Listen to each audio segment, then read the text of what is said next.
আজ খুশির ঈদ। সকাল থেকেই বিভিন্ন ঈদগাহ ময়দানে চলল নামাজ আদায়।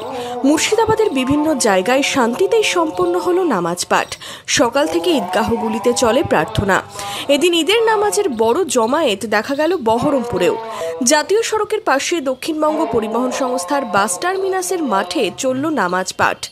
হাজার হাজার মানুষ একসাথে ঈদের নামাজ আদা করলেন। শান্তি ও সম্প্রীতির বার্তা দিয়ে চলল শুভেচ্ছা বিনিময়।